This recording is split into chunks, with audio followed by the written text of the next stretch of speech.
Good afternoon, everyone. Thank you for hanging in there. I'm sorry we're getting started a little bit late. Technical difficulties, of course, on our part. But anyway, I'm glad you're here. I am Judy, writer in residence with Hearts Need Art. I'm so glad that you stopped in to hear an exciting story from our author today. I'd like to introduce Kathy Luthringer. Kathy? Hello, how are you today? Hi, Kathy. Kathy, I met her, I think she came to one of my webinars in January that I taught at the Mammon Family Library, and she had a story to tell. And so she started coming to our critique groups that are held at the Bulverde Library. Well, we're actually in Zoom meetings now, but Kathy has been a faithful contributor to our critique group. And she has just published her book. Congratulations, Kathy. Uh, Thank that's, you. that is a hard journey, and especially the type that you did. I understand, Kathy, that your first book was a joint effort, a joint writing between you and your daughter. Can you tell us a little bit about how that came about? Sure. First of all, the book I wrote is nonfiction, so all events described in it are true.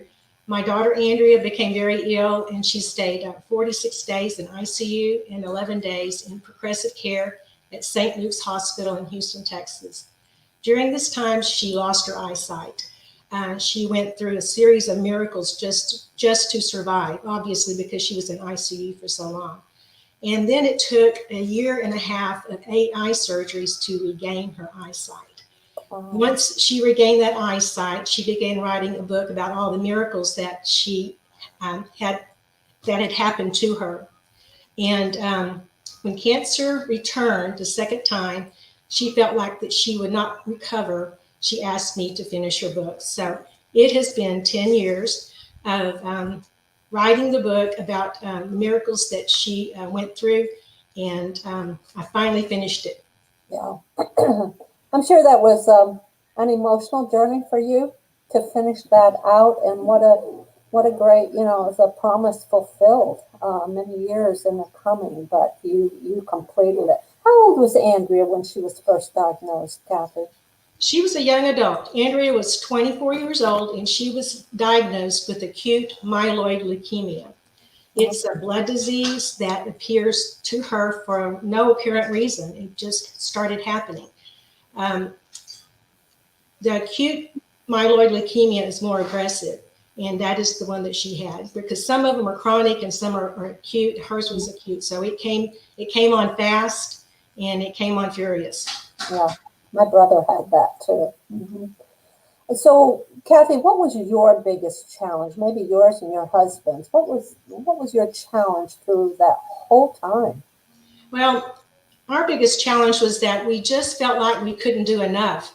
As parents, you want to protect your children, you want to help them. Sure. I couldn't fix it. I couldn't put a band aid on it, and I couldn't make it go away.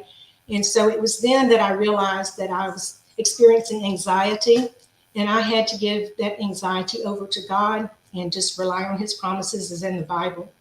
Wow, wow. And I know we talked when you and I first talked. We talked about the title. You were very tied into that title. The book cover. You knew exactly the type of book cover. You had it in your mind as to what you wanted. How did that come about? How did you come up with that?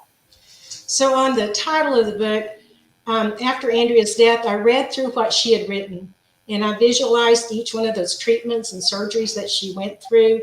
I was there the whole time from the beginning. And so when she Mm, asked me to finish her book, I felt the need to emphasize each one of the 7 miracles that we witnessed. So, Miracles Remembered became the title of the book. And then, as far as the book cover, many times when I'm talking to God, I look up to the sky.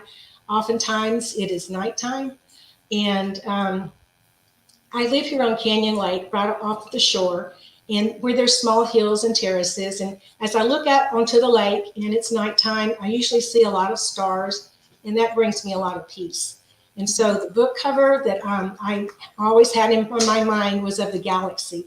And it's just the galaxy from my little small viewpoint. But I believe that God is out there for us. That's great. That's great. In writing this and in fulfilling Andrea's wish, what who do you think your audience is? Who is your audience for this? Well, the audience I was going for was really just my family, because there's a lot of things that happened that they sort of remembered, didn't remember. She has a blog. She had a blog during this time, so they go back and they read that and try to figure out just what happened. And so my audience is really anyone going through difficulties, trials, or obstacles. Our lives are not perfect, so there are challenges that all of us go through. Part of the book addresses grief, which I experienced, and I listed a few avenues that helped me with the process of that grief. So a lot of her friends have already given me really positive feedback on the book, just first of all, because they were her friend, and now they have her writing down. Right. So they can, it's a treasure to them. Yeah. I know from word one, from what Andrea wrote, I mean, you brought everything to our critique group, and the people in the critique group were very careful to not change Andrea's voice. And she was very true to that. I mean, she brought the pain out. She brought all the hurt and everything that goes with it, the emotions, the physical pain. She told it all, and it was very well done. But that critique group was very careful not to change her voice. And then when you started writing, it was kind of a different voice. I thought the critique group did quite a good job in coming through that. But as a first-time author, Kathy, what do you think was your most difficult part of this whole process of bringing the book to life? Well, as a first-time author, I did not want to mess up my daughter's book. And so I looked at the process of formatting the book and then producing a book cover. And I didn't want to learn something new to me when it had already taken me 10 years to finish writing it. So I chose a publisher, and I'm very pleased with the outcome. I found out that editing took a lot longer than what I even imagined or envisioned. I edited it several times, and I asked others to edit the book. And it just took a bit longer, well, a lot longer than what I initially expected. But in the end, it made, a friend told me, it made it a readable book, I mean, it was easy for him to read. And I thought, well, that's a compliment, I think. Yeah, definitely. So tell us a little bit about your creative process in writing your section of the book. I think probably, would you say Andrea's, it's kind of half and half? Andrea has half the book and you have half the book? Right. Hers may be just a little bit longer than mine, but I don't know how much creative process that went into it, because it's a nonfiction book. So we were really sticking to the facts, and we just tried not to make grammatical errors. I had somewhat of an outline to help with the flow of the book. So outlines help in that writing process. I was mostly just inspired by Andrea's spirit as I reflected on our many conversations with one another during that 4-year battle with her cancer, because when you're talking about family members, as you've already mentioned, it gets very personal. And so in trying to hold the line on, the truth and just get it out there in a way that that people could understand what you're talking about. Yeah. And knowing your publisher quite well, I know you're on you're on ebook and the paperback right now. So you're on Amazon.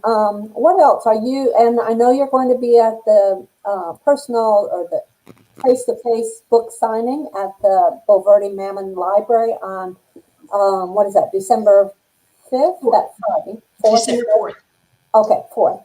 So I know you're going to be there. What else are you doing for the marketing of the book? Well, as you mentioned, the publisher did a really good job of putting it on Amazon ebook, Amazon printed book, and on Smashwords. Mm-hmm. And I'm really seeing more sales than I would imagine that I would have so far. So just being on those platforms alone, there are certain keywords when people are looking for books to read.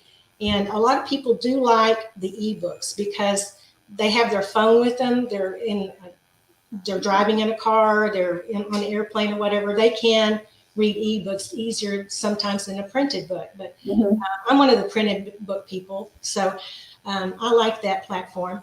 But as you mentioned, at the library, if there's other events that, fundraising things that we can go to, that would be great. I'm really looking forward to the Mammon Public Library having their Friends of the Library fundraiser, and on December 4th. So I will be there, and I'll have copies of the book for sale there. Okay. And I realized this was a combined effort between the two of you. Your husband probably helped a little bit in that too. But what advice would you give to first-time authors? Well, I definitely, for first-time authors, would suggest a group like the one I went to, Hill Country Christian Writers at the library. They encourage you, and they give you different perspectives. They even for your sentence structure sometimes. It's just like, well, maybe that sentence would be better down here, or it could be moved up here, and it makes it flow better. You have an opportunity to also listen to other writers' books in process, which I found very exciting. I believe their writing would give the person more depth in what they're writing or thinking or producing, and that in turn helps you with your book. The positive critiques are valuable feedback. And like you said, when family members read it, sometimes they don't want to hurt your feelings or anything like that. And the positive critiques from a group like the one that we have, it helps so much in getting the book published and processed the way you want it to be. Right. I realize this is fresh off the press. I mean, it was published in September, so it's still very new. And a lot of authors, myself included, once a book, you've really poured over it, you've prayed over it, you've fought with it, at times. There's that time of, I'm so glad it's done, and relief, and you really can't even think of doing anything else. But now you've had a month, or not really quite a month, but do you have any plans for another book? I will be writing more. I am taking a break right now, but the next book I'm thinking it's probably going to be fiction. It'll be based on some family type events, maybe humorous. I don't want to worry about getting certain facts correct. I can be more creative than I was with Miracles Remembered. Other books like memoirs. I go hiking with my cousins. So I might like to do more memoir writing. Even though my grandson may think I'm old, I plan to never be too old to have fun. So hiking is one of my fun things that I can do now, even with this pandemic going on. I can still get out and hike. Sure. Yeah. And your first run with publishing a book, was definitely a heart, it pulled at the heartstrings. So I'm so encouraged that bit of writing has encouraged you to continue on and do more. So I'm glad of that. Anything else that you might have, any more advice maybe well, you already gave advice for authors, but any last words for people out there, especially people, we deal a lot, Hearts Need Art deals with people mostly who are going through that cancer journey. Right. The importance of getting their words written down, to get them out. I like to tell people, let's just vomit on paper. They understand vomiting. So if you vomit on paper, that kind of, it gets all your emotions out and everything. So that importance of getting it all out. So what little piece of advice might you give to maybe some cancer patients out there who are watching this right now? Well, whenever the person is starting to tell a story about something that happened to them when they were young, if you just jot it down on a piece of paper, and then when you go home and you kind of flesh out what the person was telling you, and the time periods of it, even because some things, when you're going through difficult times, you start talking about certain people in your family, or you start talking about events that you have accomplished in your life, and all of a sudden you find out, oh wow, I didn't know that you lived in this city, or you went there, or you you worked at that job. Just things like that. If you just write them down, and eventually they can turn into a book if you just put them all together. Great, great. Well, thank you, Kathy. I appreciate you taking the time to talk with us. And people, that is Miracles Remembered. Please take a look at that on Amazon. And it's a great read. It really is. So, and it was pretty much at the end of a true celebration. And it definitely, Miracles Remembered should be in your library at home. So thank you, Kathy. Appreciate you stopping by. Thank you very much. I was pleased to be here today. Okay. Bye, Kathy. So remember, or take a look at your screen. You can sign up for my office hours. I have office hours every Tuesday from 10 to 12. They're 45-minute meetings.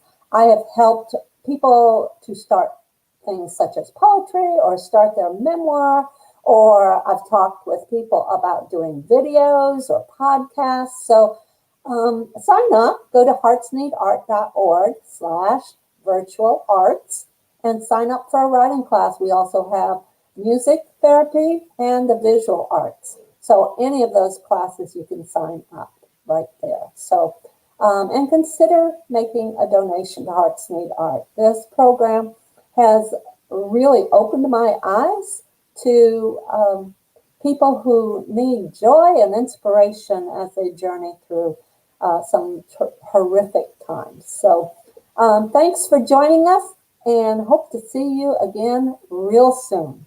Take care. Bye.